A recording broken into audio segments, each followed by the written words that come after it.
Ladies and gentlemen, welcome back to another episode of the Hoops All In podcast. I'm your host, World's Francois, joined by co-host Keith Bazin. Keith, man, what's going on? How you doing?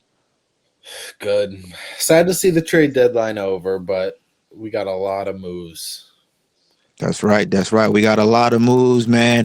This is probably the most unprecedented, shocking, best trade deadline of all time. So we're gonna get to it. So we're gonna talk about the winners and the losers of the trade deadline. So let's first talk about, we already talked about the Luka Doncic, Anthony Davis trade, blockbuster, shocking, massive.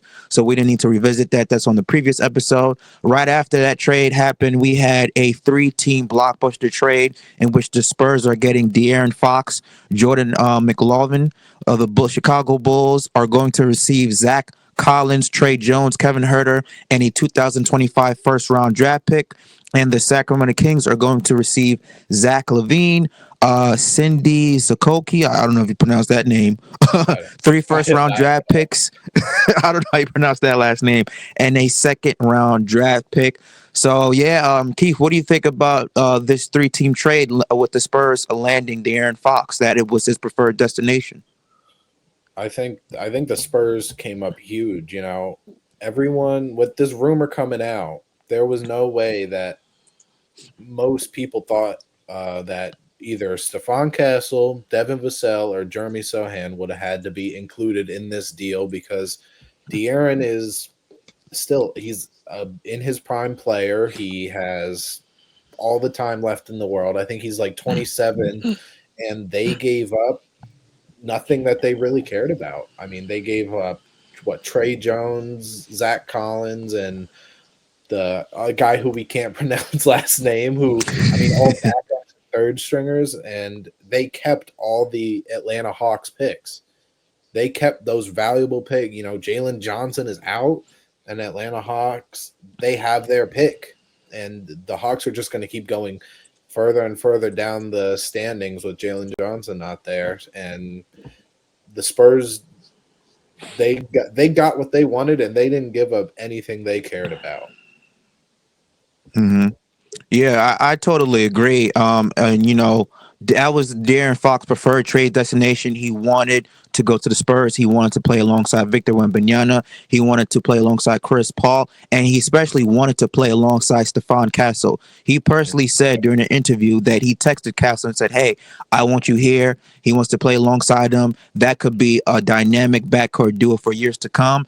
And De'Aaron Fox is 26, 27 years old, so he's in his prime. Now, my only thing is, are the Spurs going to be willing to give De'Aaron Fox that massive contract extension? Because in a couple of years, Victor Wembanyama is going to be due for probably a 5-year, $345 million supermax. That's the deal that the Mavericks screwed Luke out of. But the San Antonio Spurs, they're going to give him that money. So they're going to have Fox on a big deal, along with Wemby on a big deal. And again, Stephon Castle, a couple years down the line, 3-4 years down the line, if he keeps balling and playing, he's due for a big deal. And especially looking at the luxury tax penalty, there's that second apron.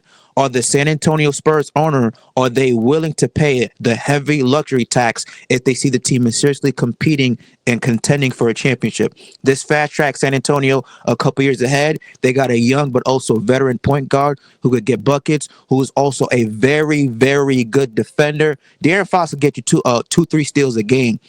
Him play alongside Wemby. Imagine the lobs, the mentorship of Chris Paul. They got young wins. I like Shohan. You like Kendall Johnson, Devin Vassell. We mentioned Castle. So the San Antonio Spurs are building a great culture down there, and I believe that trade put them a couple years ahead to not only contend for a playoff spot, but to contend for an NBA title. Yeah, the Fox just had his debut a couple nights ago. He's playing right now, actually, and he had a great game. I mean, 24 points, 13 assists, and I mean, he fit right in. You would have thought he's been on this team for 2 years. I mean, his change of speed just gives that team a whole another look, because you can't just focus everything on Wemby now. You've got to pay attention to Fox. Fox has made an all-star before. He probably could have even made it this year. They're so many good guards out west, and that just makes them, it gives Wemby another player. Chris Paul's been doing his thing, but he's pushing 40. He is, he's great passing, great at finding him, but giving the Spurs someone else that can create their own shot changes the game. Yeah, no, definitely does. I couldn't agree with you more. So let's talk about another big trade that happened with the multiple time All Star. So the Golden State Warriors are acquiring Jimmy Butler from the Miami Heat. It was originally a three-team trade. The Heat got Andrew Wiggins, Dennis Schroeder, who then ended up being rerouted to get traded from Utah, then from Utah to the Detroit Pistons. A few Shout out different to Dennis times. Schroeder. Three different times in the span of 24 hours. That's crazy. Kyle Anderson. I believe they also got Davion Mitchell from a different trade and a first round draft pick. So the Miami Heat, they got a haul for Jimmy Butler. I believe that they came out great.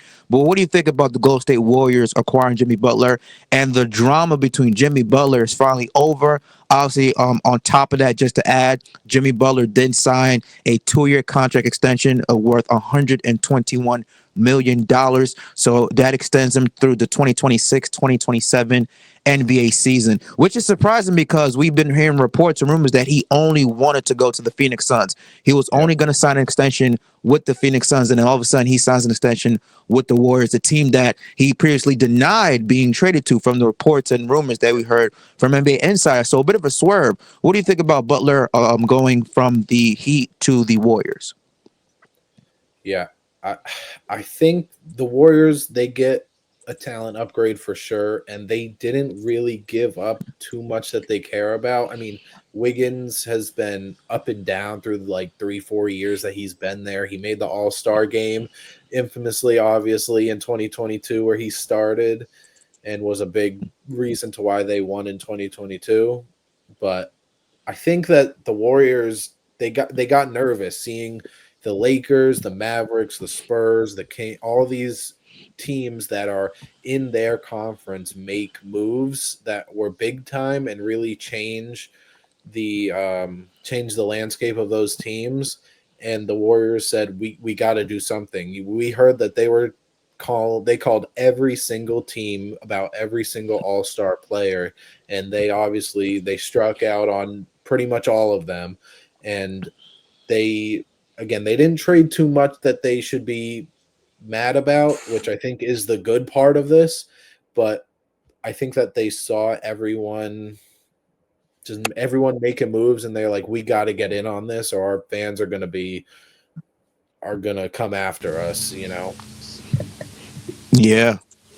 Yeah, I definitely agree with that. I think that this was definitely a panic from the Golden State Warriors. We heard rumors and reports that they were calling for every superstar in the league from all 29 other teams. They were desperate. They were thirsty to add another All-Star next to Steph Curry, because Steph Curry is going to be 37 years old. Draymond Green is not getting it done. You no longer have Klay Thompson. It's an old roster with a whole bunch of big contracts. So the fact that they were able to land Jimmy Butler and sign him to that extension, that's Joe Lacob, that's Mike Dunleavy, and that's the entire Warriors organization being extremely thirsty. Now, again, Jimmy Butler is a hell of a player. There's a reason why he has the nickname Playoff Jimmy, but I don't see that move being a big needle mover for the Warriors. It definitely makes them a better team adding a guy like Jimmy Butler, but again, there's only one basketball. Steph Yeah. Curry needs the basketball to be effective. Jimmy Butler needs the basketball to be effective. Draymond Green is the playmaker. So you have three basketballs. I mean, one basketball, three stars is not enough to go around and feed everybody, make everybody happen. So I think it's gonna be an adjustment period for Jimmy Butler to get acclimated, because with the Warriors, they don't do a lot of ISO one-on-one. They pass the basketball, pace, space. They remind you of the old San Antonio Spurs with Tim Duncan, Manu Ginobili, Tony Park in them. They pass the basketball. When the ball is moving, it has energy. So I think it's going to be an adjustment period for Butler to get acclimated to the new offense. I think we'll start to see, them really, really rise next year. But again, great move for Golden State. I think it opens the window just a little bit, probably a year or two. But Steph Curry is going to be 37. Draymond Green is 34, going to be 35. Jimmy Butler is 35. All these guys are 35 years old and older. They didn't get younger, they got older. So, you have vets, you have guys who are in probably the end of their prime. But I would have been nice to see them add maybe another young talent, somebody that can defend, another wing. But yeah, having Jimmy Butler again, great move. They need another star, but it's not a big needle mover that I think is going to be seriously put them in title contention.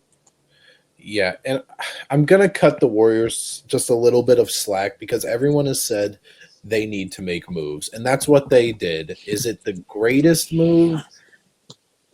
Not necessarily. It's the greatest of what you could get. So Hmm. I cut them some slack, but we can't just want them to make a move, and when they finally did, we come at them for it because of the move that they did make. Again, signing Butler to a $121 million extension when you haven't even seen him with the team is, kind of iffy, but I also understand that he wasn't going to come if he wasn't going to get that extension right away. Now, my thing is how.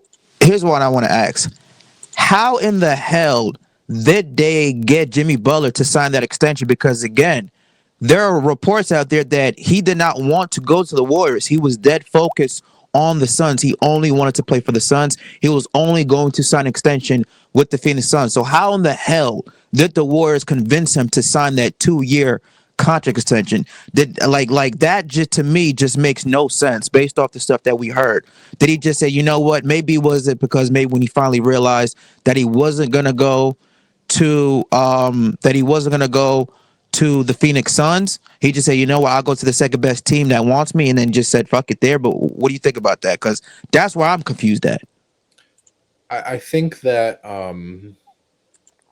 yeah, we did hear that he only wants to go to the Suns, but I think the main reason, and we talked about this in our first episode, we said that he didn't want to go to Memphis, even though everyone I think thinks that that was pretty much a perfect fit.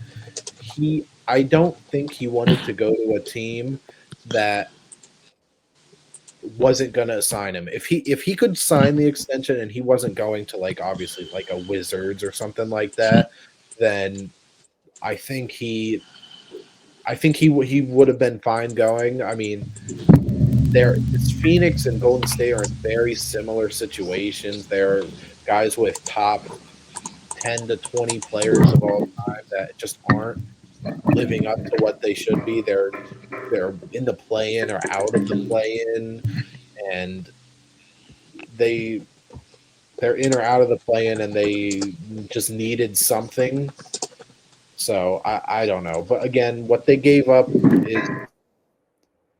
is good with is good enough to get them Jimmy Butler. Again, they didn't give up anything that meant too much, and if they can keep him happy, then it's going to really make a difference.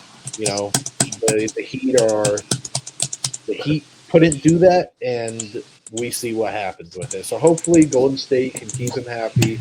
He sends out a video saying, "I'm ready to compete. I'm ready to contend for a championship." Now, are they at that level? I don't really know. I really don't think that, especially this year, that it really rises them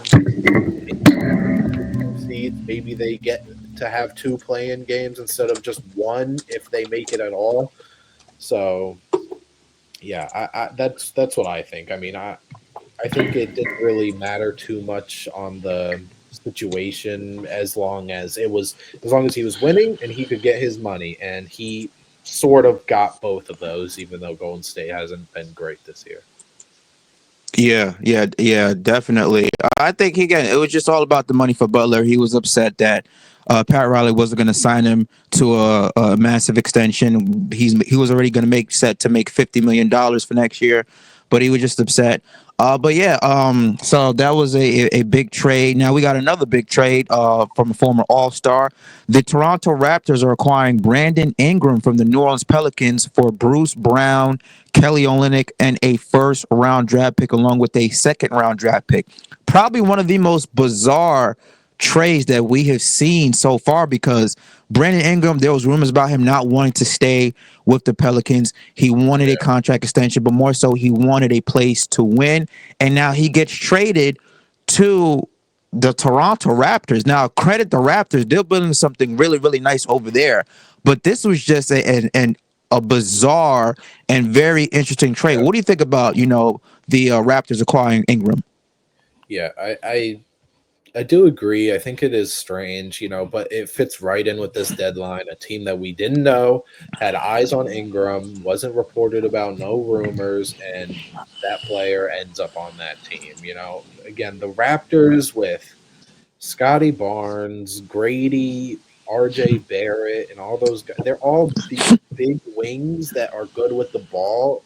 And Ingram is another guy like that, where again they don't necessarily play similar to each other because Ingram is I'm gonna get to my spot mid range guy.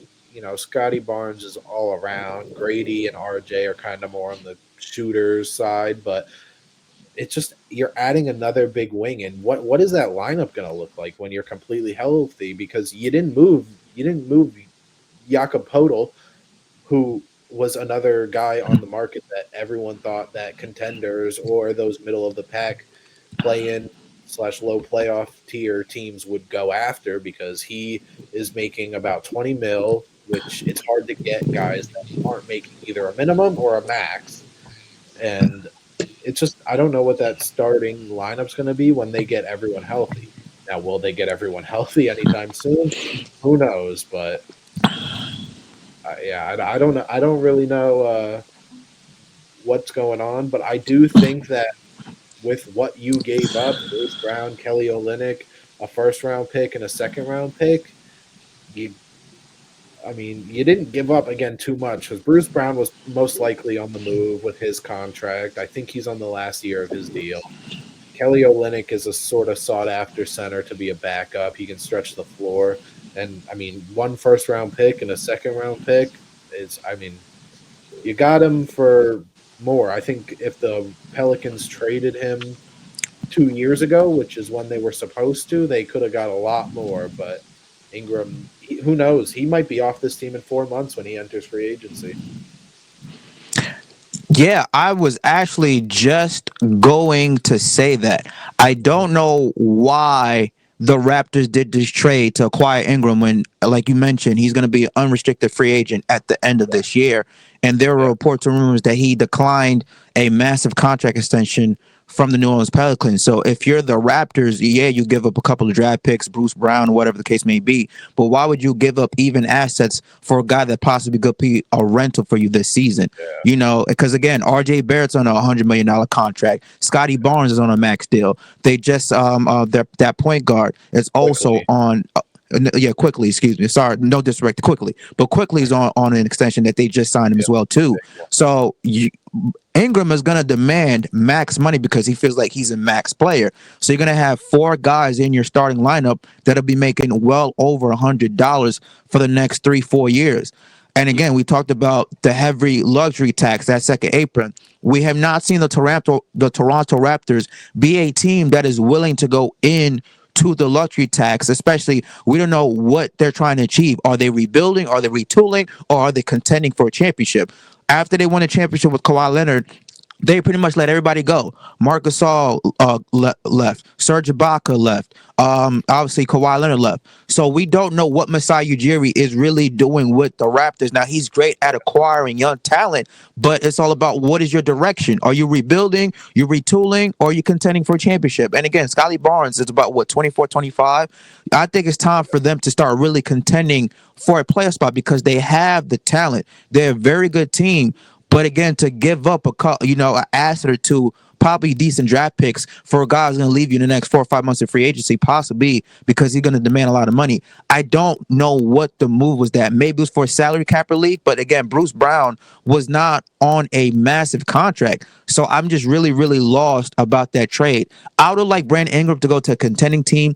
Maybe, Yeah, maybe like the Bucks. Obviously, we talk about the trade that they made, but I thought that he would have fit nice at that shooting guard position, possibly power forward, small forward to have Giannis at the power forward. yeah, Maybe he could have also fit with the Miami Heat. About the whole Jimmy Butler stuff. So I would have liked him to go to a team that has a serious chance of contending for a title. So I don't know what the Raptors are doing, and I don't know what the hell the Pelicans GM is doing as well too. Because again, you could have gotten a lot more for a guy who's averaging 20 point plus points per game and is a former All Star. That's just my opinion.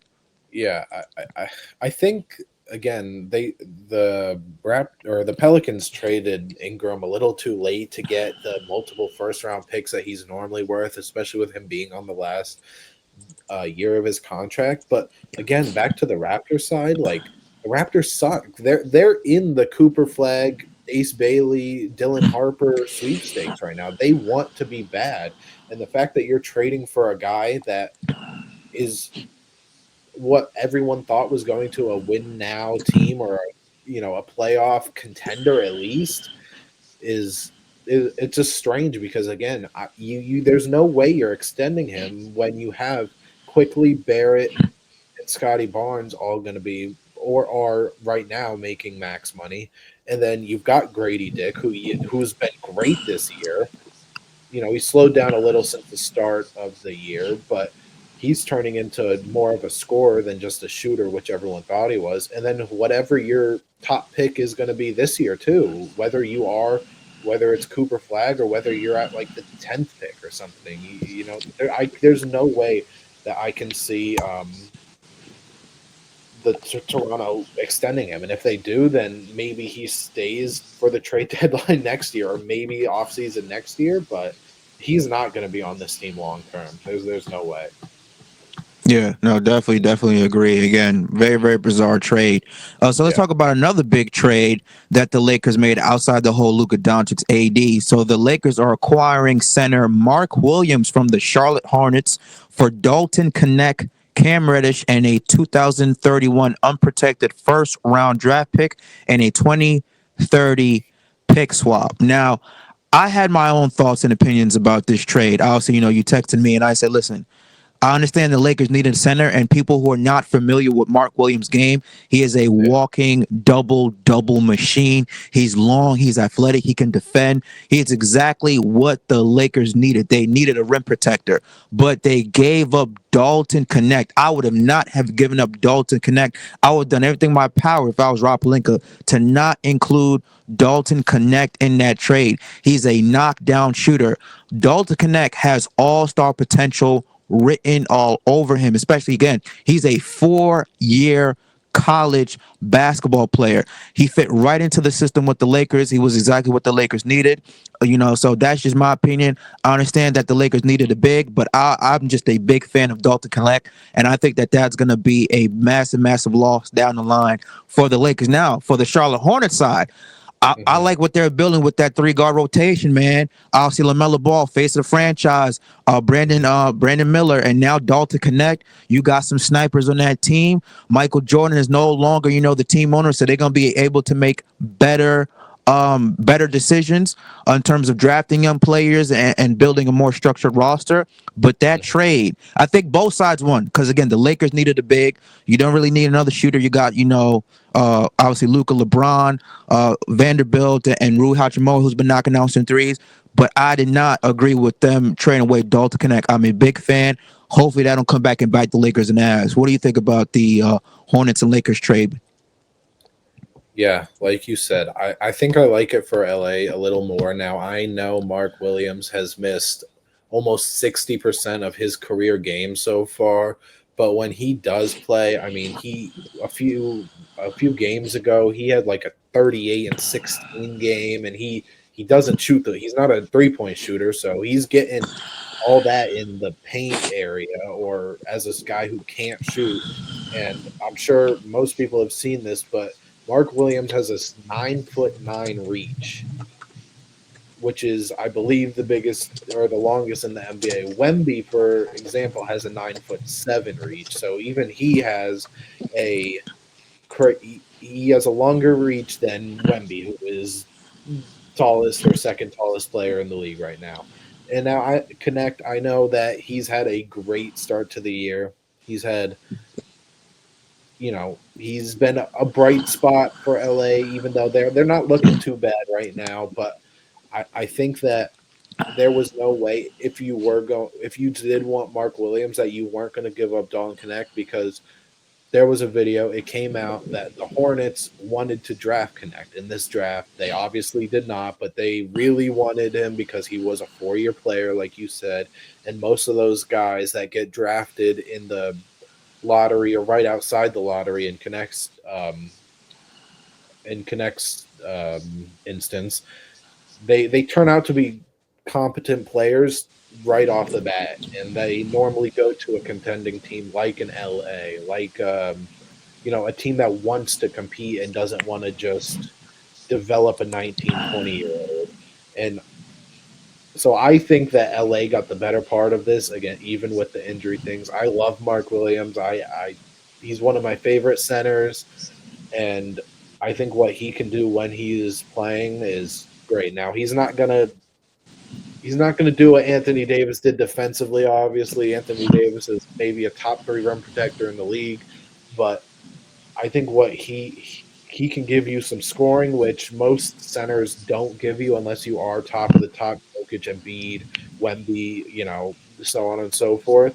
I think he'll give you his scoring outburst. I think he's around 15 and 10 so far this year, and he's looked great. And I don't think that that 2031 pick that LA gave up, it was one of the most sought after picks, like the Phoenix Suns pick that they traded the 1 for the 3 we saw last week. But now that you have Luca, that that pick does not mean as much as it did before. Now, granted, 2031 is a long time away. I mean, the league looks completely different after a week, so I can't imagine what it's going to look like in 6 years. But you know, I think that LA gets the better part of this, but I don't want to think that I don't want people to think that the Hornets just got robbed, because again, Mark Williams still has a lot to prove, especially in LA. He goes from one of the more disappointing teams in Charlotte to the biggest market you can get with a guy like LeBron and Luca now, to where you're gonna have a lot of eyes on you that you didn't have in Charlotte. Yeah, definitely agree. And listen, we've seen pretty much this roller coaster of players who are not able to play with LeBron James, in terms of when they go to play with the Lakers and LeBron and AD, they kind of fall off the map. We seen Dennis Schroeder; he was having a good year, went to the Lakers, fell off. Same thing happened. Russell Westbrook went to Lakers, fell off. Dwight Howard went to Lakers, fell off. So there's been a surge of players who go to the Lakers. I don't know if it's the pressure, it's the spotlight of playing with LeBron James, and they fall off. When they go to other teams, they thrive. Look what Russell Westbrook is doing with the Denver Nuggets. Pretty much revitalized his career. People thought he was old and washed, and he's pretty much averaging, close to averaging, double, not triple doubles, but close to being what he was with the Oklahoma City Thunder, obviously in a lesser role. But yeah, Mhm. again, Mark Williams, no slouch. I believe he's averaging 15 points, almost 16 points a game, close to 10 rebounds. Again, exactly what the doctor ordered. I would have liked the Lakers to probably give up a Jarrett Vanderbilt or something like that, or maybe a Gabe Vincent, maybe package a Gabe Vincent with the Jarrett Vanderbilt and that pick. But again, like you mentioned, the Hornets really like Connect. A lot of teams in the 2024 draft like Connect. I'm just a huge fan of that guy. Again, spot up shooter, can defend as well too. So I think down the line that trade might hurt LA, but Hornets, man, watch out for that team. I'm gonna give that team 2 years. They're gonna be making some noise in Eastern Conference. I like what they got. Again, Miller has shown to be a very, very good second option. LaMelo Ball is positioning himself to be. He's not a superstar yet. He's definitely an all-star, but he's positioning himself to be that superstar, that face of the franchise. I would like to see what he does in the playoffs if the Hornets eventually get there. But I like what the Hornets are building. Again, all those guys are under 24 years old, so they got a lot of time to build. I think that this also puts them a year ahead of schedule. But yeah, so far so good. With again, I don't think either team's lost that trade. In my personal opinion. Now we Yeah, gotta talk about another big trade that happened, and that is between the Milwaukee Bucks and the Washington Wizards. So the Bucks are acquiring Kyle Kuzma, Patrick Baldwin Jr., and a second round draft pick. The Washington Wizards are acquiring Chris Middleton, AJ Johnson, and a future pick swap. Now, Keith, what do you think about this trade with the Bucks adding Kyle Kuzma and Chris Middleton going from the Bucks to the Wizards? I this is another one of those trades that I really don't know why it happened. I really think that this was a move for the Bucks to shake up the locker room and for them to say, "Hey, we did something." Um, it's really, especially with how Middleton's been. He had double ankle surgery to start off this year, and he's been, I believe, coming off the bench recently because he's been not the best, and the Bucks need some defense and stuff in that lineup. But I, this is another one where I mean, the Wizards they get an older Chris Middleton, and I don't think he's getting bought out this year because I think he's on more than he has more than 1 year left. So he's not getting bought out. We would have probably heard something about that already if he did.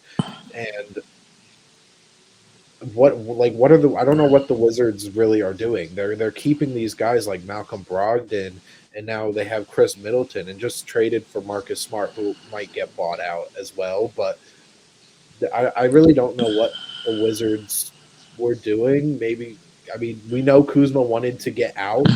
He got asked at the trade deadline for some reason. He got asked if he wanted to go to Dallas, and he thought that they weren't contenders. And obviously, we know where they ended up last year. And so I really think it's just to get Kuzma out of here. And he's really had not a great year, but Kuzma, when he is in a structured team and not just playing because he can and there's no consequences of it. I mean, I think he can be a decent fourth option or something around there. I mean, he won a ring with the Lakers and he was probably the third option there. So it's just that's another one of those weird ones where I think the Bucks just wanted to switch something up, even though Middleton, was great in that playoff run in 21. But yeah, I don't really see the what benefit either team is going to get out of this. Yeah, I thought the Bucks got obviously a little bit better because again, Kyle Kuzma he's averaging 15 points a game, 42% from the field, and they needed somebody that was bigger, was younger, and a little bit more athletic who could defend the wings. That obviously was not going to be Chris Middleton anymore because again, he's older, injury prone. You talk about double ankle surgery. My goodness, this man's ankles were literally fucked, but he needed to go somewhere else. When you start coming off the bench, that's just a sign that hey, the team doesn't really see you as a valuable asset in the starting lineup anymore. So I'm surprised again of all teams, the Washington Wizards, because clearly they're rebuilding. Hell, we don't even know what the fuck the Wizards are doing, but they obviously have to be going into rebuild mode, trading away their top two player to a contending team. Again, we'll see what happens with the Washington Wizards if they do get bought out. But I just am confused. Like as you like again, great move for the Bucks, but I don't know why the Wizards did this trade. It's just again, it's kind of like the Brandon Ingram to the Raptors trade. It's just like what? So you're Yeah. just helping out a team even be more contending team. So let's talk about another trade that happened. It's probably my personal favorite. The Cleveland Cavaliers are acquiring DeAndre Hunter, and they traded away for Karis LeVert, Georges Niang, 3 second-round draft picks, and 2 pick swaps. Now, this right here, and this may be a little bit spoiler, I like this trade for the Cleveland Cavaliers a lot. Hunter, excuse me, is exactly what the Cleveland Cavaliers needed. A guy who's a knockdown shooter, athletic, can defend, who puts up, I believe, putting up all over 15 points a game. So that's another scoring option for the Cleveland Cavaliers. They got again a little bit younger, and he's already on the contract. So I believe he has 2 3 years left on his deal. So everybody that their main core in Donovan Mitchell, Darius Garland, Jared Allen, and I believe they just have to extend Evan Mobley. But all those guys are locked up for the next 2 3 4 years, so they don't have to worry about extending anybody else. They got their core for a core five. I think that they're trying to model what the Denver Nuggets did when they won a championship 2 years ago. Because again, and Michael Porter Jr., long, athletic wing who can shoot, defend. Jamal Murray, again, should have been an all-star by now, but he can also defend, knock down shots, very, very clutch. Obviously they don't have a center in Jokic, but they have two twin towers who can defend, block shots, rebound, and obviously Donovan Mitchell is the best player for the Cavaliers. My only thing about the Cavaliers, yes, they are the top three best team in the Eastern Conference right now. I believe now they're top two out of the Knicks with this trade. My only thing is Donovan Mitchell? Can Donovan Mitchell be the main guy, be the number one option, be a superstar on a championship contending team? He's a hell of a player. He's a great player. He's an all-star. But there's a difference between all-star and superstar. There's only a handful of players in the NBA that are superstars that say, hey, you are going to lead us to the promised land. Is Donovan Mitchell that guy? Again, this trade helps them a lot. They're very, very long, athletic at the wing position. But I think Donovan Mitchell will thrive better as being a number two, a second option, instead of being a number one. What do you think about that trade, Keith? Yeah, I think with the Cavs going confirming that they are going all in this year with this trade, I think that Donovan Mitchell is starting to get some of the Jason Tatum treatment from last year, right? Jason Tatum was on a team that a stacked team, Jalen Brown, and then Drew Holiday, Derek White, Porzingis, and now Donovan Mitchell is on this team with Cleveland, who has three All Stars this year, and he isn't putting up career best years at all. I believe they're some of his lows other than his rookie year, but he is I think he's getting some of that treatment where it's like, yeah, he's technically the best player, but the other guys, the second, the third option, are getting more shine around them because of how good of a team they are and the steps they're taking. Darius Garland, All Star, Evan Mobley is a first time All Star, and he's looked great. He has taken that jump that we have been waiting for from I believe, former third overall pick, and he is, he's just getting some of that, like, oh, is he really the best player? Like they were doing with Tatum and Brown, you know? And I think that's what's going on here. But with the trade, the DeAndre Hunter trade, I love it. I mean, they gave up Karis LeVert, who I think at the beginning of the year was in six man of the year talks before, some other guys started to take off. Then they got DeAndre Hunter, who either is first or second in six man of the year. Now he's not going to win that because he's going to go and start in Cleveland and whatnot. But I mean, they gave up 3 second-round picks and Georges Niang. I mean, sure, Niang he's given some guys some good energy, but from what I've seen from Cavs fans, a lot of people weren't the greatest fan of him, and they've got someone on the bench who does pretty much the same thing with Dean Wade. But I think the Cavs finally slotting in that small forward, which has been a conversation for years. Isaac Okoro has been there, but he's not really a big wing. Max Strus is maybe a big wing, but he doesn't really defend like you would want from a championship contending team.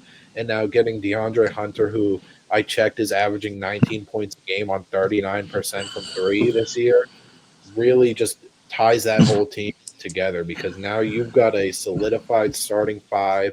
You can keep Max Strus or whoever that small forward you were playing on the bench now, and now your bench is looking like Ty Jerome, Max Strus, Isaac Okoro. I do wish that they got another big. I know that they do this thing with Jared Allen and Evan Mobley where they, one stays on, one goes off. So it'll be like Darius Garland and Jared Allen will stay on together. And then they'll come, and then when they go off, it's Donovan Mitchell and Evan Mobley. They do this where those guys are really sharing the center minutes because they both can. we're not really seeing that starting lineup altogether, except to start the game and to end the game. But I do wish that with them also doing this trade, which is I think one of the better moves that anyone's made this deadline, even though it's not a upper echelon star tier player, is I wish they got a backup center just to play 10, 15 minutes a game, just so they kind of have, because Tristan Thompson playing meaningful minutes is not going to cut it, whether you are in game 48 of the regular season or you're in game 7 of the finals. It's just not going to equate to anything good. And God forbid that one of those guys have an injury or they're out for some time. I think it's going to hurt them. Yeah. Yeah, I agree. I agree. Everything what you said. Also, I just wanted to make a correction. So I just looked up. Evan Mobley is under contract, 5 years, 224 million. So they got all their core 4 or 5 pieces locked up under contract for the next 2 3 years. So Cleveland is going all in. They just expanded their championship window by 3 4 years. So again, a great trade for the Cavaliers. Underrated, in my opinion. So we Yep. got some we got a whole bunch of a whole bunch of other trades to talk about. So on this now going to be more on the smaller side, still decent trades that happen. So the Washington Clippers are acquiring Bogan Bogdanovich, and 3 first-round draft picks from the Atlanta Hawks. The Hawks acquire Terrence Mann and Bones Highland, and according recently, just now that broke a couple minutes ago, that the Atlanta Hawks are actually waiving. They are releasing Bones Highland, so he is set to be an unrestricted free agent. Keith, what do you think about that trade between the Clippers and the Hawks? Um, I think that some valuable pieces were included in there, but again, they're going. It's between two teams that the Clippers have certainly stayed afloat with all the Kawhi troubles. James Harden really has been doing his thing over there, but I mean Bogdanovich, I don't think has had the greatest year. Um, Terrence Mann really, he's been coming off the bench over there. They've got Chris Dunn. They had Kevin Porter Jr., which we'll talk about later, but this is I think the Hawks get another backup guard, which I think is good. They can use, but the Bogdanovich to the Clippers, it gives them more spacing, which Terrence Mann really didn't do that well. So I think the Clippers did come out on top, even though he hasn't had the greatest year and he's been hurt for a while. But especially with the fact that Atlanta is waving Bones Highland, I mean, he can't get an opportunity anywhere, man. I mean, not in Denver. He was like a third stringer in the Clippers because they had Kevin Porter Jr. and Terrence Mann, Chris Dunn, and all these guards, and now he's getting waived. And I'm sure he might get picked up, but it literally might be to go right back to being a third stringer. Yeah, literally, and there were rumors and reports that he was actually a cancer in the locker room when he was in the Nuggets, so that's why they quickly got his ass up out of it, and then they won a championship. So we talked about, you mentioned Kevin Porter Jr. Excuse me. The Yeah. Milwaukee Bucks did another trade. They are acquiring Kevin Porter Jr. from the Clippers, and the Mhm. Clippers are acquiring Marjan Bootchamp, excuse me. Bochamp. What do you think about that trade? Yeah, thank you, Bochamp. What do you think about that trade between the Bucks and the Clippers? Good. I mean, the Milwaukee Bucks have not had a backup guard that they've really cared. Like they had DeLon Wright, but I believe he just got shipped to New York in the Jericho Sims trade that they got, and they have not had great guard production over there. I mean, they've been, like we said earlier, they've been cycling their lineup between Chris Middleton, Andre Jackson. I don't really think Beauchamp has played much this year, which is a little disappointing for him. But again, he wasn't really a high pick. But they just have guys over there that they play like they. Bobby Portis is really their only meaningful bench guy that like really gives them good production, or like that the average fan can just say, "Oh yeah, I know." But like I think adding Kevin Porter Jr. really gives them some more shooting, which I think they need. Now they need defense. Let's not let Mm-hmm. that slip by, which they did not get, but in this deadline. But I think getting Kevin Porter Jr. is good because he's played some meaningful minutes over there in with the Clippers. So I'm glad to see the Bucks did something because they're a team that is really shaky on what they look like in the next few years. Yeah. Yeah, definitely agree. So yeah, again, Bucks got a little bit younger at the position, and Kevin Porter Jr. is only like what 24 years old. It feels like he's been in the league for a long time. Obviously, he had his outside problems with the domestic violence and stuff like that, so the Clippers were able to give him a chance. But again, Bucks got younger on that guard slash wing position, so I think it's going to help him out in the long run. And again, but Chan wasn't playing much either, so I think for right now, with the Bucks trying to compete for a championship, Porter Jr. is a better plug and play player. Now, another trade that's not too big, but this is the Charlotte Hornets are acquiring Yusuf Nurkic and a 2026 first round draft pick. The Suns are acquiring Cody Martin, Vasa Micic, and a second round draft pick. Again, a trade on the smaller side. What do you think about that? Good for the Suns. They got rid of Nurkic. They did not want him there, especially as of recently. I mean, him and Beal they shipped to the bench, and Nurkic was really even getting DMPs and behind guys that are really supposed to be backups or thirds. Like Mason Plumlee should not have been started for as long as he did for the Suns in 2025. They got Nick Richards earlier last week, which we saw, which I think has was really a move that people were like, "Eh, it's Nick Richards. He's a backup. He's not really going to do anything." But he had like almost a 2020 game recently. He's doing a little bit of that dirty work, which the Suns they need. You know, Durant, Booker, Beal aren't really those guys that are going to be doing the dirty work, and Nick Richards has really stepped up. But yeah, I'm glad that they got rid of Yusuf Nurkic. They got Cody Martin, who I think who can play some playoff minutes if they get there.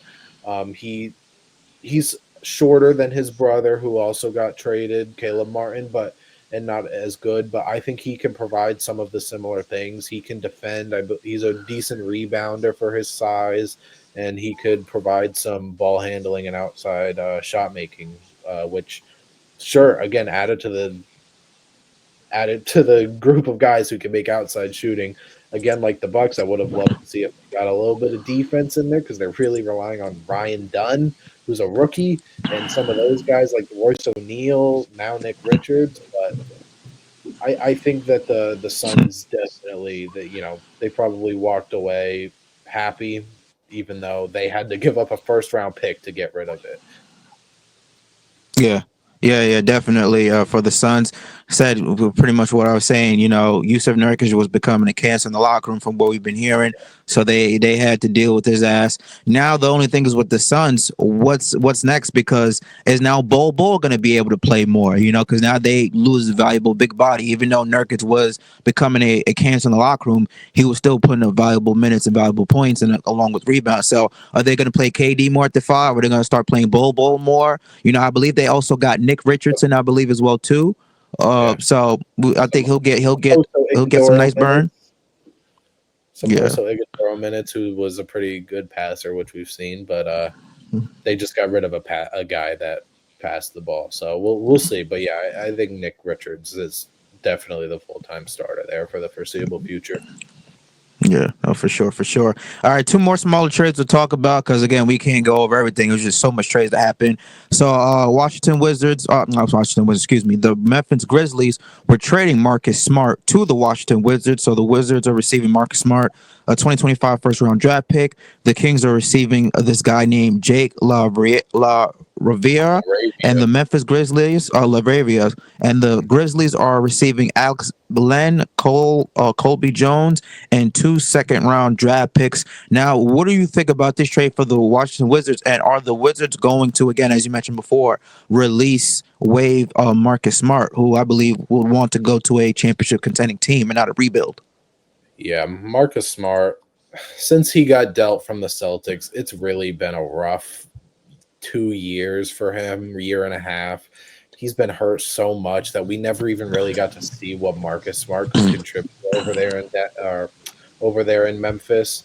And yeah, I would. I'm surprised we haven't really seen anything about Marcus Smart being bought out. He is one of the players that second apron teams cannot get him if he does get bought out because his original contract made over $13 million. So who's going same thing that we're seeing with Ben Simmons, who we are actively waiting to see if the Clippers or the Cavs or the Rockets pick him up. But um, yeah, it sucks what Marcus Smart. I mean, again, injuries. He hasn't been the greatest shooter or anything with Memphis, and again, the Wizards adding a veteran, a valuable veteran that they're just going to hold on that roster if they don't buy him out for no reason when they should be worrying about all the playing all the young guys over there, and they've got all these. They've now got three guys who are should either be starting or should be six men. So it's um it's a strange trade, and Memphis, I believe, did it because they wanted to free up room. They have a lot of players over there that they have a lot of players over there that were playing, and they Marcus Smart was just one of the ones that got dealt. Yeah, So yeah, agree. yeah, Hopefully he gets picked up by a team. We'll see. yeah. Another deal. The Dallas Mavericks made another deal where they acquired Caleb Martin, and they dealt what's Quentin Grimes. I think that it was good. They just got back Max Christie in the Anthony Davis and Luca trade, and um, Max Christie. I think at this point and going forward is going to be better for the Mavericks. Max Christie's first couple games as a Maverick has been pretty decent. He's pretty much near 40% shooter, and he's an up and coming defender. And the Sixers, they get Quentin Grimes, who I think he has his streaky moments for sure, but I think he'll be a more consistent shooter than like a Kyle Lowry and Eric Gordon over there, who are older guys too. So I like the deal for both sides. Dallas gets another wing. I don't really know how much I like that with the Najee Marshall, PJ Washington, now Anthony Davis, who we'll probably see a lot of at four. So I don't really know how many minutes he does get. But again, I think he will, just like his brother on the Suns, I think he will play some minutes in the playoffs. And again, God forbid if anybody on that team gets hurt, then I think he'll be ready to contribute. Yeah, I was kind of sleeping on Max Christie too, because again, I know he started to ball out a little bit when he got Yeah, more minutes on the Lakers, but I didn't know that he was actually this good. You look yeah, at his last three games that he played: hmm 15 points against the Sixers, 15 points against the Celtics, 15 yep, points against the Knicks, and again, he's shooting very efficient from the field. He's averaging about 52% from the yeah, field, 15 points. So he is a very underrated pickup for the Dallas Mavericks. Now, again, Dallas, they could, we're not going to talk about the Luka AD trade, but outside of the multiple draft picks that they could have gotten, Max Christie is a steal for that team. yeah, I was not definitely, familiar with this game, but now I am. So, them adding Martin, again, another knockdown shooter. I believe he's currently injured right now, so we'll see how he yeah, comes back from that injury. But yeah, again, he's just, again, a veteran presence. I believe he's like 26 or 27 years old, something like that, 28. So he'll provide valuable minutes coming off the bench when they make a deep playoff run. But the guards for the Dallas Mavericks with a Christie, Thompson, Kyrie, and Martin rotation should be very, very solid. Now, my only issue about it, obviously, we know inside the paint, the Dallas Mavericks have it locked down with Anthony yeah, Davis at the center. You got Gafford at the center. You got Lively. How are the guards for Dallas going to defend? We know yeah, Kyrie Irving's not a great defender. yeah, We haven't really seen. We know Max Christie is a great defender, but Max yeah, Christie can't guard three different positions. So yeah, my only and he's concern not about starting. Dallas is them guarding on the wing slash point guard shooting guard position. That's my only Yeah, thing with them. yeah, and again, I don't. Christie is not going to start when this team is fully healthy. Again, I think if they do run AD at the four. I don't think that there's no way that he starts with between Kyrie, Clay, and Yeah. PJ. I think three spots are locked down. Now, if they do, they might close games, especially in the playoffs, with AD at the five because it gives you a little bit of stretchability. But so if they do that, slide PJ down to the four, Clay down to the three, I think Max Christie should definitely get that two spot because of what he provides. But yeah, the guards aren't great defenders over there other than him.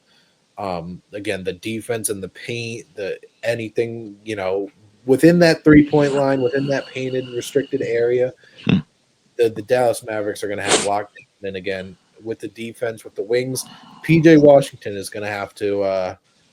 PJ Washington is going to have to really make a difference here. And I wasn't the biggest fan of him last year. I thought Derek Jones Jr. was their stopper if they need to put somebody on there. But he, with Derek Jones in playing for the Clippers now, he's taken a lot of those assignments and he's done a decent job. So another couple of small things that don't really matter. The Rockets got Jaden Springer and they swapped second round picks from the Celtics. Jaden Springer got waived. Doesn't really matter. The Oklahoma City Thunder got Daniel Tice from the Pelicans, I believe. They waived him later on as well. So again, just kind of for these contending teams, the Celtics and the Thunder, they are just getting, they're making an open spot if they can get someone in the buyout market. The Celtics already did. They got Torrey Craig, who's been a upper 30s 3 point shooter this year. I think he's at 40. He doesn't play a lot. He's on the older side. He's like mid 30s, but I think that was a great addition for the Celtics. I don't believe the Thunder have done anything yet with that spot, except they did call up a couple guys, AJ Mitchell and someone else. I don't remember right now, but yeah, just those are things that happened as well. The Kings got a backup center, just like how I said with the Cavs. The Sacramento Kings needed a backup center because they were playing like Trey Lyles, who's like a 4-3, and Alex Len, who should not be, again, like Tristan Thompson, should not be playing in 2025 meaningful minutes. They got Valanciunas from the Wizards. They gave up that CD Sudoku guy from the Spurs, who we don't know how to pronounce his name, and I think a couple second round picks, maybe one.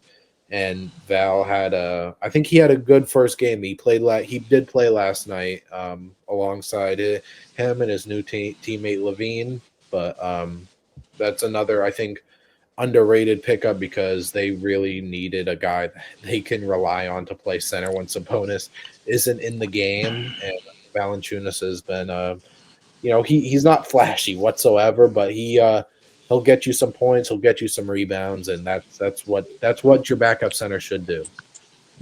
Yeah, yeah, Couldn't agree more. Couldn't agree more. Man, we had a lot of trades to talk about. So I'll see some small, minor ones, but those are the major key ones. So Keith, who do you think were the winners and losers of the trade deadline? I think the winners were the Spurs and the Lakers. I know those are very big. Those are very big markets and the obvious answers, but I really don't know how you look past. I mean, as much as LA loved AD, they got Luka, a 25-year-old. He just averaged 34 points a game last year. He was third in MVP. He's most likely gonna get at least one in his time in his career. And then the Spurs, again, they really didn't give up anything they cared about, and they got Aaron Fox, an all-star caliber player, who, I mean, even in his first game, he made a difference already. What about you? Who was your winner? Yeah, that's a good question. I'm gonna have to most likely go with the Cleveland Cavaliers, man. I really, really like the addition of DeAndre Hunter. I thought that was the missing piece that they needed. Again, a wing who could defend, who's young, athletic, can shoot, block shots, and under contract too for the next couple of years. So as I mentioned again with the Cleveland Cavaliers, all their main 4 or 5 core players are under contract for the next year, so they don't have to worry about re-signing somebody who's a key pivotal part to their championship aspirations. So I got to go with the Cavs. And again, they didn't give up too much to get them, so I got to go with the Cavs for sure. So now, who are your losers of the trade deadline? Before we get to the losers, I will say a team that didn't really do anything that ended up becoming a big winner um, yesterday was Oklahoma City. It was just announced Chet Holmgren is coming back. He will be back officially, and we will at some point soon, and we will get to see that big man duo of Hartenstein and Holmgren for the first time this year, and we can really see what they did and what they will do with him.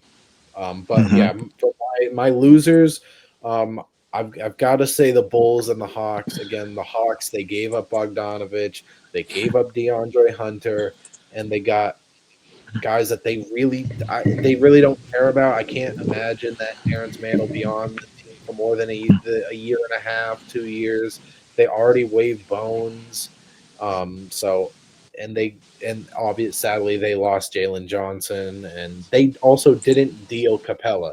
I think we all thought that Okongwu, even though I think he did officially take that starting spot over there, I thought they were going to make it certain, get rid of Capella, even if it wasn't for a first round pick, a couple seconds, maybe a expiring player, but they didn't do that. And the Chicago Bulls, I mean, this has been the story for the past couple deadlines. They did get rid of Zach Levine again, super late, just like the Pelicans, and they didn't really get back a lot. They got the rights to their own first round pick back this year, which is, I guess, big for them because they've been teetering on the line of are they going to give up that pick or are they going to keep it because they are like a fringe play-in team, even though they should be losing.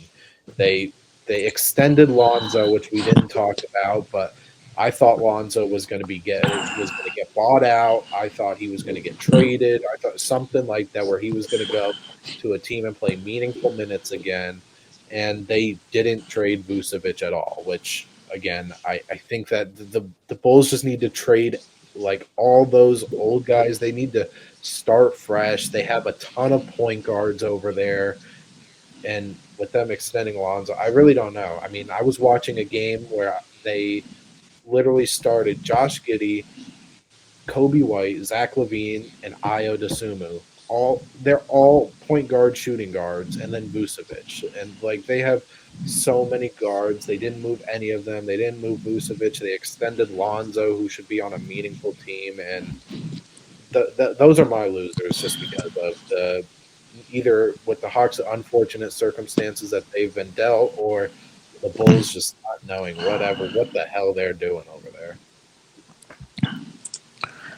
Yeah, the team that I'm going to say I think is the biggest loser in the trade deadline is the Washington Wizards because what the hell are the Wizards doing? It seems like they've been in rebuild mode for the past 10 decades. Like they can't do anything right. They had Bradley Bill. They didn't do anything with him. They had the Bradley Bill and John Wall combo. The most that they got to us, I believe, was the Eastern Conference Finals or semifinals. But they have been rebuilding for it seems like for the last 5 to 10 years. You trade away your second best player in Kyle Kuzma. You still have, Malcolm Brogdon there, who I thought was going to be moved at the trade deadline. There are rumors and reports about him being traded. You get back Chris Middleton in trade for Kyle Kuzma. Middleton is 33 years old. He wants to play for a championship contending team.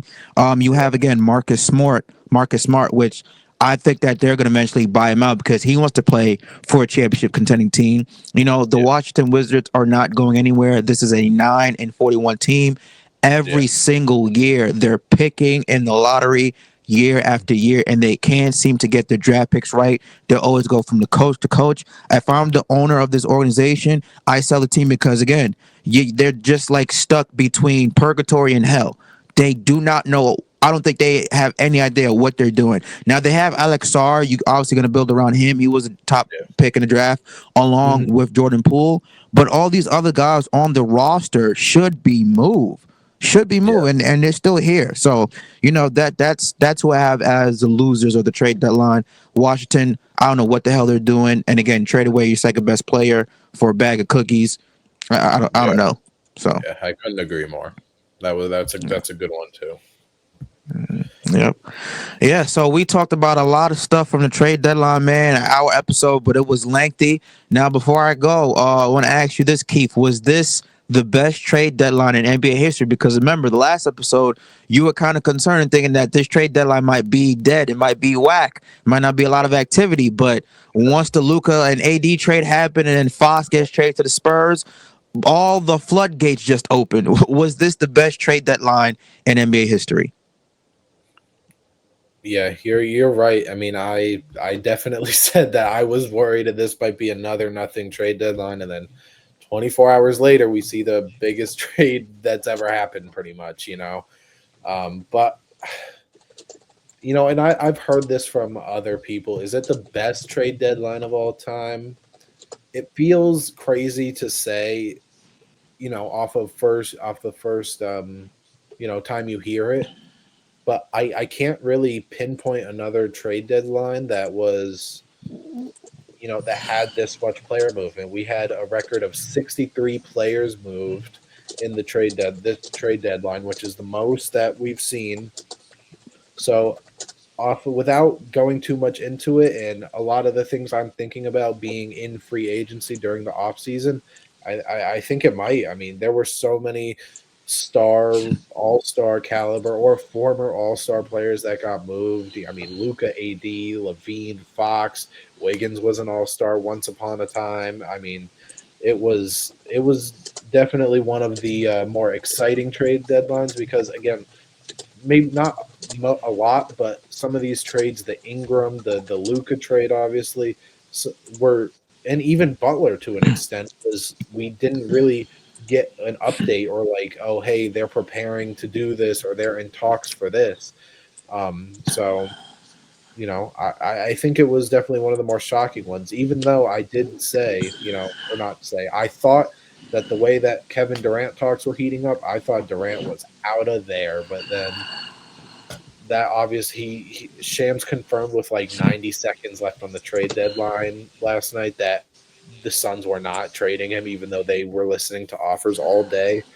And we actually saw a trade that was accepted between the Suns, Heat, and the Warriors, where the Suns were going to get Jimmy Butler, Jonathan Kaminga, a first rounders and second round swap, and the Warriors were going to get Kevin Durant, but obviously Kevin Durant shut all that down. He did not want to go to the Warriors. I saw earlier that he texted Steph Curry and said it just doesn't feel right to get traded back right now. So maybe in the future he gets moved to Golden State, but like I said last episode, I don't think that Durant remains on the Phoenix Suns for the rest of his career. Wow, yeah, I'm definitely gonna have to coincide with you. Obviously, with the this being the best trade deadline in history, because again, we have not seen an amount of NBA players of NBA talent be moved this frequently, and the league has just become such a star movement league. Like we talk about so many players, getting traded left and right. Like we have never seen a league where superstar players Hmm. literally are getting traded left and right. Where you think superstar, megastar players who are going to be the faces of the franchise, possibly the faces of their league, stay with one team for their entire career, like Dirk did, like Kobe did, like Tim Duncan did. That's not the case anymore in today's NBA. You have mega all generational talent players like a LeBron James, like a Kevin Durant, like a Anthony Davis, like a Kyrie Irving, James Harden, Luka Doncic, all have been moved on different teams. Those guys outside of Luka have played for 4, 5 teams in their career so far. Like Kyrie's played for 4 teams. This is Anthony Davis' third team. This is LeBron's 14, well, third team, because obviously not counting his second stint with the Cavs. But Yeah, James Harden 14, KD 14, possibly gonna be his 15.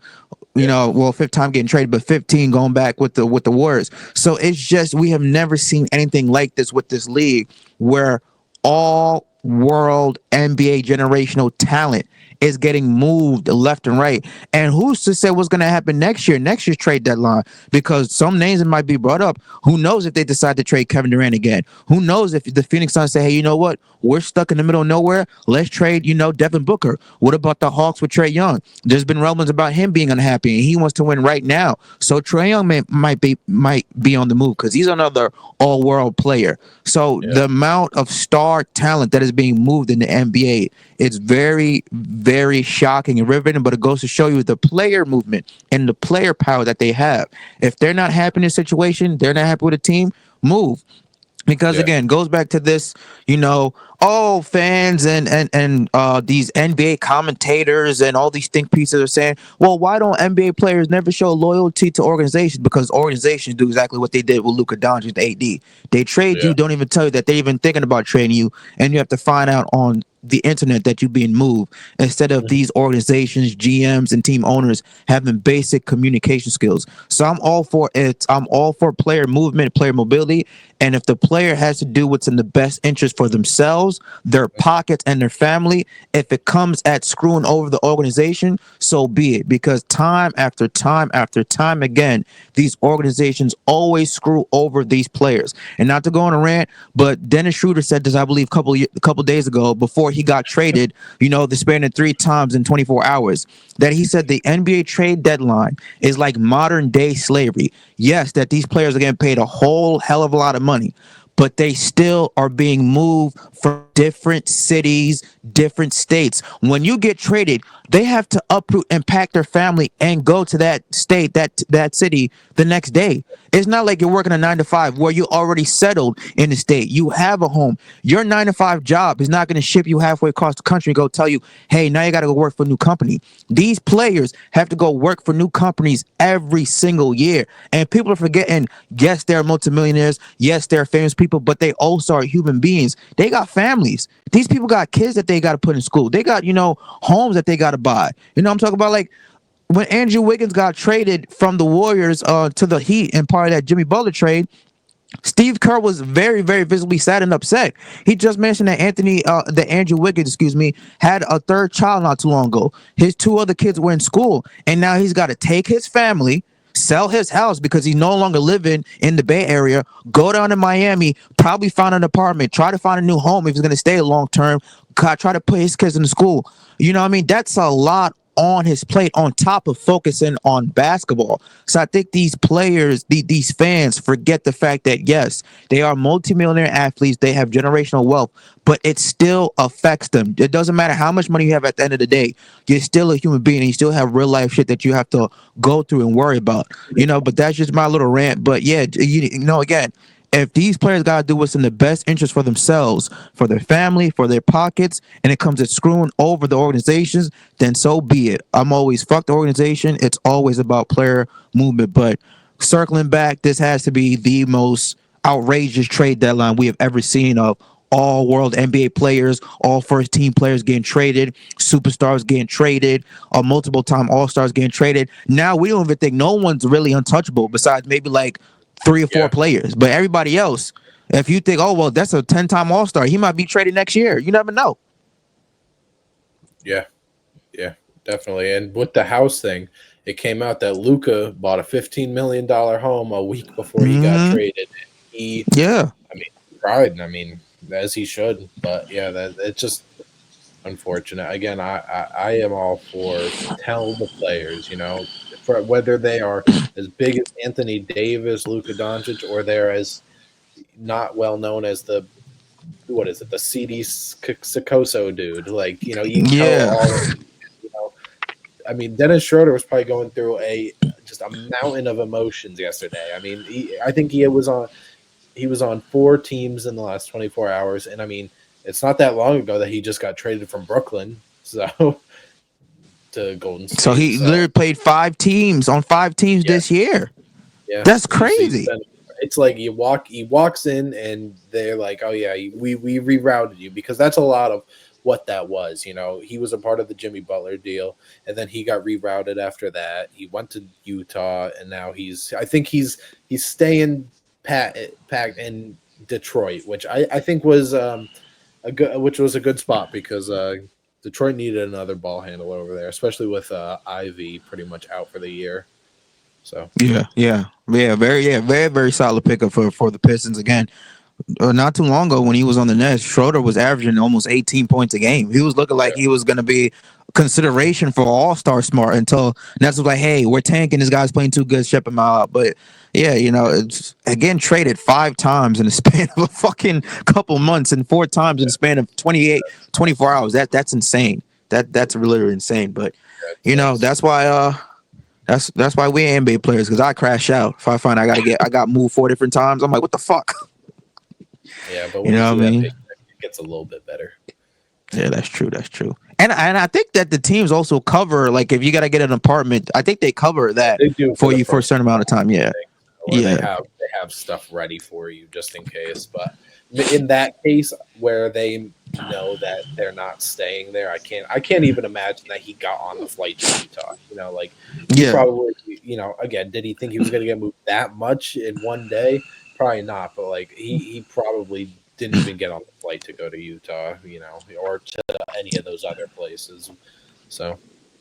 yeah. But yeah, Well, great trade deadline when it was looking pretty much dead with less than a week left. So, it's one of the best times of the year because we see all the player movement and all these teams that are contending really solidify their rosters and be sure about what they're going into the playoffs with. So it's great to see the teams pretty much finalized, except for maybe the couple buyout people we have like Ben Simmons, maybe a Marcus Smart or whoever else, pops up within the next few days. yeah. And one thing I wanted to add before we leave. Did you notice that no sports outlet, no mainstream sports media news, no mainstream news is talking about the Super Bowl that's in a couple of days this Sunday? Like That, the NBA that's trade a good deadline. point. Yo, the NBA trade deadline completely took over the Yeah, sports world this week. yeah, I'll see the big, massive, shocking yeah, Luca AD trade that started it, but nobody's talking about the Super Bowl this Sunday. The NBA trade deadline took front page and center of yeah, all that. Of all that, NBA Rays were declining. Soon as the trade deadline happened, now I bet you the Rays gonna be just fine. Nobody talk about yeah, the NFL. yeah. Nobody talk about the Super Bowl. Yeah, I didn't even think about that. I mean, obviously it's Sunday, but yeah, that's right. I really haven't seen that much coverage now. Maybe because I'm geared more towards looking at basketball stuff than football, but that's a great point. Normally, you see all these things and whatnot, and yeah, I guess last thing before we leave, who do you have for the big game Sunday?